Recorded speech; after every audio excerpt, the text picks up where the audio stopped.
Neville Goddard, Feeling is the Secret. Chapter 3. Prayer. Prayer, like sleep, is also an entrance into the subconscious. When you pray, enter into your closet, and when you have shut your door, pray to your Father which is in secret, and your Father which is in secret shall reward you openly. Matthew 6:6. Prayer is an illusion of sleep which diminishes the impression of the outer world and renders the mind more receptive to suggestion from within.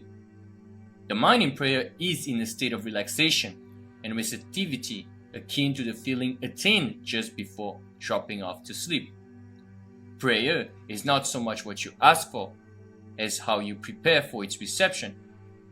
Whatsoever things ye desire when ye pray, believe that you have received them, and ye shall have them. Mark 11:24. The only condition required is that you believe that your prayers are already realized. Your prayer must be answered if you assume the feeling that would be yours were you already in possession of your objective. The moment you accept the wish as an accomplished fact, the subconscious finds means for its realization. To pray successfully, then you must yield to the wish, that is, feel the wish fulfilled. The perfectly disciplined man is always in tune with the wish as an accomplished fact. He knows that consciousness is the one and only reality, that ideas and feelings are facts of consciousness and are as real as objects in space. Therefore, he never entertains a feeling which does not contribute to his happiness, for feelings are the causes of the actions and circumstances of his life. On the other hand, the undisciplined man finds it difficult to believe that which is denied by the senses and usually accepts or rejects solely on appearance of the senses. Because of this tendency to rely on the evidence of the senses, it is necessary to shut them out before starting to pray, before attempting to feel that which they deny. Whenever you are in the state of mind, I should like to, but I cannot, the harder you try, the less you are able to yield to the wish. You never attract that which you want, but always attract that which you are conscious of being. Prayer is the art of assuming the feeling of being and having that which you want. When the senses confirm the absence of your wish, all conscious effort to counteract this suggestion is futile and tends to intensify the suggestion. Prayer is the art of yielding to the wish and not the forcing of the wish. Whenever your feeling is in conflict with your wish, feeling will be the victor. The dominant feeling invariably expresses itself. Prayer must be without effort. In attempting to fix an attitude of mind which is denied by the senses, effort is fatal. To yield successfully to the wish as an accomplished fact, you must create a passive state, a kind of reverie or meditative reflection similar to the feeling which precedes sleep. In such a relaxed state, the mind is turned from the objective world and easily senses the reality of a subjective state. It is a state in which you are conscious and quite able to move or open your eyes, but have no desire to do so. An easy way to create this passive state is to relax in a comfortable chair or on a bed. If on a bed, lie flat on your back with your head on a level with your body. Close the eyes and imagine that you are sleepy. Feel I am sleepy, so very sleepy. In a little while, a faraway feeling accompanied by a general lassitude and loss of all desire to move envelops you. You feel a pleasant, comfortable rest and not inclined to alter your position, although under other circumstances you would not be at all comfortable. When this passive state is reached, imagine that you have realized your wish, not how it was realized, but simply the wish fulfilled. Imagine in picture form what you desire to achieve in life. Then feel yourself as having already achieved it. Thoughts produces tiny little speech movements which may be heard in the passive state of prayer as pronouncements from without. However, this degree of passivity is not essential to the realization of your prayers. All that is necessary is to create a passive state and feel the wish fulfilled. All you can possibly need or desire is already yours. You need no helper to give it to you. It is yours now. Call your desires into being by imagining and feeling your wish fulfilled. At the end is accepted. You become totally indifferent as to possible failure, for acceptance of the end wills the means to that end. When you emerge from the moment of prayer, it is as though you were shown the happy and successful end of a play, although you were not shown how that end was achieved. However, having witnessed the end, regardless of any anticlimactic sequence, you remain calm and secure in the knowledge that the end has been perfectly defined.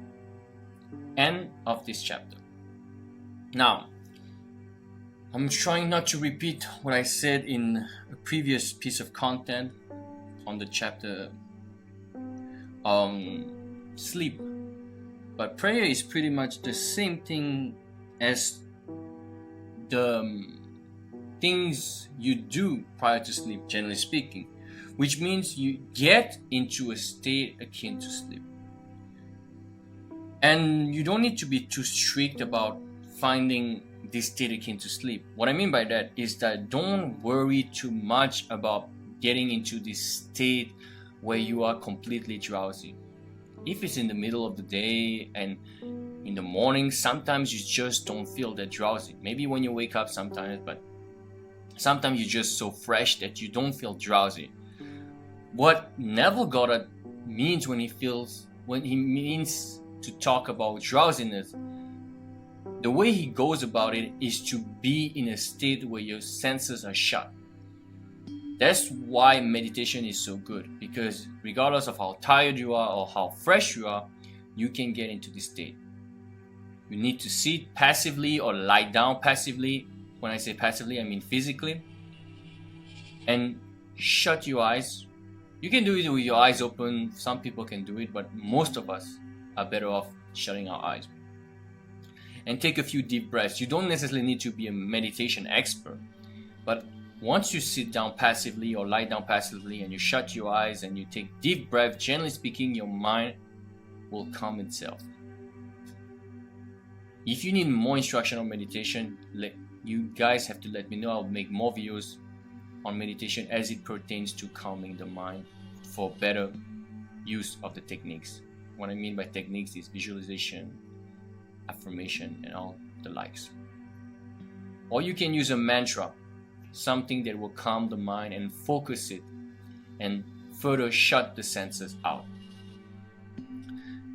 So when you reach this relaxed state, this reverie kind of state, this drowsy state, quote unquote, to a certain extent, it doesn't have to be complete. Actually, it really never is complete. It is really rarely, if you're really good at shutting the mind down, shutting the senses out. And this, I'm telling you guys, is not that easy unless you have been meditating for a while. That being said, that's why I said previously that you don't need to shut it down completely. You don't need to be in this real drowsy state of mind that you feel before sleep. Before sleep is the best time for a reason, because it will automatically shut down the senses, because you are transitioning from the conscious mind to the subconscious mind into slumber. During the day, as I said, unless you are very adept at meditation and focusing the mind, you will not have the same extent of drowsiness, quote unquote, that you have prior to sleep, generally speaking. That being said, if you can, more power to you. But what I'm trying to say that if you can get the same state of drowsiness, quote unquote, that you have prior to sleep during the day when you're doing your prayers, your affirmations, your meditation, your visualization, it's okay. Just shut the senses to a certain extent where your visualizations, your affirmation will take over, will trump whatever distractions you have around you. Yes, it is important to quiet the mind, but it's not crucial that you are completely shut. That's very important. So once you are in this state of relaxation, you're passive, no distraction, you just focus on the techniques. You affirm, you visualize, you can do both, you can use a mantra, and you do it as long as you want to do it. Now, obviously, if you do it for a period that is too long, if you go about 15-20 minutes, the mind might not be able to focus. That's why everybody recommends doing it for 5, 10, 15 minutes. For affirmation, for example, it can be really something you do quickly, unless you are affirming 10 different kinds of affirmation. But even then, if you were to affirm, let's say 5 different affirmations, and you were to do them 10 at a time, even if you do it feelingly and slowly as you should, it won't take more than 5 minutes. When I do them, sometimes it's like 2-3 minutes, and I'm doing it slowly. What I mean by that is, when you're in this relaxed state of mind, you don't need to affirm endlessly, because the state you are in is already ripe to be planted with the seed. So you don't need to do it too many times. The discipline of doing it every day, a few times a day, yes, this is completely important at the beginning, but you don't need to do 100 times while you're doing it. You don't have to affirm an affirmation 100 times. It doesn't mean that you should not do it. Doesn't mean that it's a bad thing. You can do it, but you cannot do it all the time. It's not sustainable.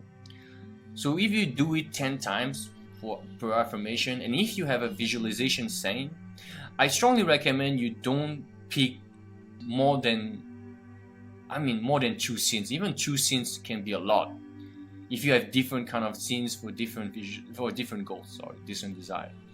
The best number is 1, because once you have this scene, you just visualize it over and over again. And this because the scene is generally not too long, between 3, 4, 5 seconds to 10 seconds. Don't do it for too long a period, because you want it to be able to loop it over and over again. So if you have a scene that, okay, let's be generous. If you have a scene that is 15 seconds long, and that's a long time, even if you loop it 10 times, just 150 seconds, that's like 2.5 minutes. That's nothing. So feel free to loop it as many times as you want. If it feels good, by all means, keep on doing it. But you don't need to do it for too long a period. That's what I'm saying. And that's pretty much it when it comes to prayer. I hope it helps. If you have any questions, please leave them in the box below. And if you want further instruction, further guidance, coaching is available. Thank you so much for listening. Please like, share, and subscribe if you want more of this type of content, and I'll see you very soon.